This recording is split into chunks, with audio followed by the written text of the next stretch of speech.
Ndị be anyị ndewonu. Abụ m Amalinze Jeje Azị. Biko, o nwere obere ihe m chọrọ ka m rụtụ aka maka ihe gbasara ụka. Ọ bụ ihe oge ụfọdụ anyị amaghị eme ya, ma ọ na anyị amaghịkwanụ na ọ bụghịkwanụ ihe kwesịrị ekwesị.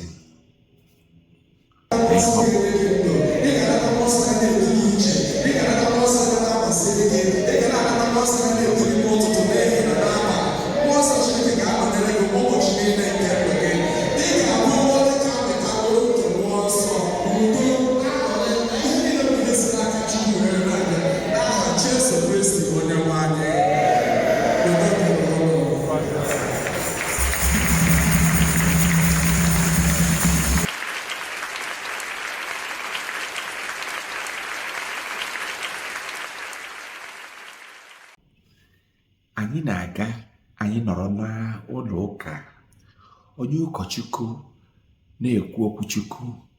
Mgbe o kwuchara okwuchukwu dị egwu, ọ bụrụ na ihe o kwuru dị anyị mma n'obi, ndị ụka akụọ aka. Mbanụ, anyị ekwesịghị ịkụ aka ma onye ụkọchukwu kwuchaa okwuchukwu ya azichaa ozi ọma wee kwuo okwuchukwu so n'ime ya, nke a na-akpọ homily na bekee. Anyị ekwesịghị ịkụ aka. Maka gịnị? Maka na okwuchukwu na ozi ọma abụghị ihe mweta ịkpa ọchị, ya ọ bụghị ihe a na-akpọ entertainment. Okwuchukwu bụ ihe kwesịrị ịba anyị n'obi. Mgbe e kwuchara okwuchukwu, ihe anyị kwesịrị ime bụ ịgba nkịtị, chigharịa ihe ahụ ụkọchukwu gwara anyị n'obi anyị, were mara ebe anyị si emejọ ya, wee mezie ya emezie. Unu ga-ahụ na ndị ụkọchukwu, ọkacha ndị ụkọchukwu, ndị fada, kwuchaa okwuchukwu, ha ga nọtụọ ala. Ihe ha ji were nọtụọ ala bụ ka ha chigharịa ihe ahụ ha kwuru n'obi ha. Biko, matanụ na ekwuchi okwuchukwu na-ekwesịghị ịkụ aka, maka na okwuchukwu ekwuru abụghị maka ihe mweta mmemme ihe ọchị, ya nke a na-akpọ entertainment. Onye ụkọchukwu anyị nke lagoro mmụọ, Fada John Paul Ezeonyido, kwukwara ya otu mgbe n'ụlọ ụka Atlanta.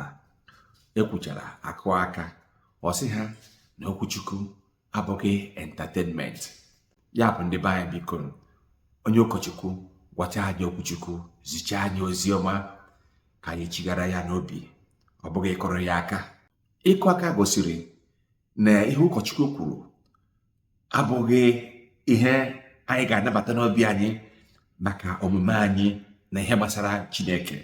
Ọ bụ ihe tọrọ ọchị, mana adịkwa ama onye ụkọchukwu na-ekwu okwuchukwu wee kwute ebe o toro mmadụ ma ihe mmadụ mepụtara, a ga-akụ aka mgbe ahụ. Nsogbu adịghị na nke ahụ, maka o nwere ihe ọ sị na mmadụ mepụtara, ma ọ bụ ihe dị egwu, ihe dị mma mmadụ mere, a na-eto ya otuto, anyị ga-akụ aka mgbe ahụ.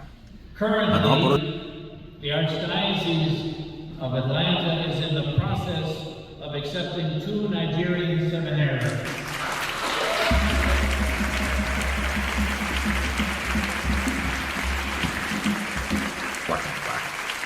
Mana ọ bụrụ na okwuchukwu kọwachaa ka anyị esi na-eme ihe, anyị kwesịrị ichighara ihe o kwuru n'ime obi anyị.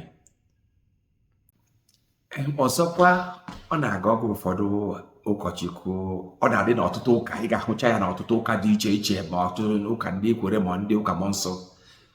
A na-ekwu ụkọchukwu kwuo, sị ya, tell them, gwa ha, yeah, that's it, pastor, go on, ya gaba n'ihu. Ị makwara na iso na ya? Kedu ndị na-asị ha gwa?